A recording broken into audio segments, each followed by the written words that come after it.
Salut à tous, j'espère que vous allez bien. On se retrouve aujourd'hui dans Excel 2016 pour voir ensemble comment sélectionner de manière plus précise des données pour un graphique et comment indiquer aussi à un graphique l'endroit auquel il doit placer les données qu'on lui a indiquées. Alors pourquoi est-ce qu'on a besoin de faire ça? Eh bien c'est tout simplement parce que parfois lorsqu'on crée un graphique, Excel ne comprend pas ce qu'on veut comme graphique. Donc il va prendre les données que vous lui avez indiquées et il va pas forcément les mettre au bon endroit. Là par exemple, imaginez que ce que j'ai envie d'obtenir, c'est le graphique que j'ai là, que j'ai préfet. Donc ça c'est en fait ce à quoi je veux arriver à la fin. Ce graphique là, qu'est-ce qu'il représente? Il représente tout simplement des montants qui sont rangés en fonction de références de transactions. Donc là vous voyez que j'ai la transaction 1000, puis la transaction 1001, puis la transaction 1002, etc. jusqu'à 1011, et que j'ai à chaque fois le montant de la transaction correspondante. Donc ça c'est le résultat auquel j'ai envie d'arriver. Sauf que si je sélectionne mes références et mes montants et que je dis à Excel tout simplement de lui-même de m'insérer un graphique qui soit un graphique courbe, voilà ce que lui il me fait. Donc vous voyez que c'est pas du tout ce que moi j'ai envie d'avoir. Et pourtant il y a bien toutes mes données qui sont là. J'ai une première série qui représente mes montants et j'ai une deuxième série qui représente mes références. Sauf que ça n'est pas, comme je le disais, présenté exactement comme je le voulais. Donc on va devoir indiquer manuellement à Excel l'endroit où il doit placer nos données, le but étant d'arriver à la fin à récupérer exactement ceci. Alors pour faire ça, on sélectionne déjà le graphique qui nous intéresse, donc celui qu'on a envie de modifier, nous c'est celui-ci. Puis après ça on se rend dans création de graphique, donc cet onglet là dans votre ruban, et on clique tout simplement sur sélectionner des données. Lorsqu'on clique sur sélectionner des données, on a une nouvelle fenêtre qui est ici, qui s'ouvre.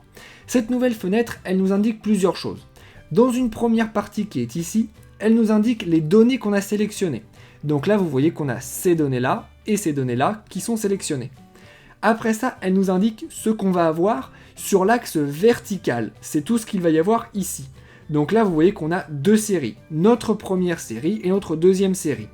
Alors pour savoir à quoi correspondent les séries, il suffit tout simplement de cliquer à l'intérieur de valeur Y.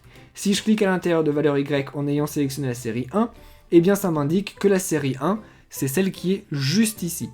Si je clique sur série 2 et que je clique dans valeur Y, je vois que la série 2, c'est celle qui est juste là. Et après ça, dans cette fenêtre, eh bien j'ai ici ce qu'il doit y avoir comme étiquette de l'axe horizontal, donc en abscisse. Alors on va faire les choses dans l'ordre. Nous on a deux problèmes ici. On a le premier problème que notre axe horizontal, qui est celui-ci, ne contient pas ce qu'il faut. Vous voyez que normalement ça doit être les références, ça doit être 1000, puis 1001, puis 1002, là ça n'est pas le cas. Et on a un deuxième problème, c'est qu'ici notre axe vertical, il contient deux choses différentes alors qu'il devrait en contenir qu'une seule, les montants. Donc ce que je vais faire, c'est que je vais commencer déjà par supprimer une des séries qui constitue notre axe vertical pour garder que les montants. On a vu que les montants c'était la série 2, donc c'est la série 1 que je vais devoir supprimer. Pour ça, je la sélectionne et je fais tout simplement moins juste ici.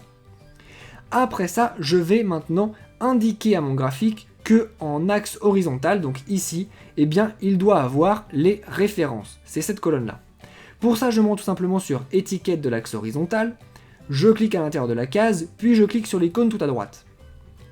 Une fois que j'ai fait ça, je vais tout simplement sélectionner mes données, c'est celle-ci, et une fois que j'ai fini, je reclique sur l'icône à droite de la case.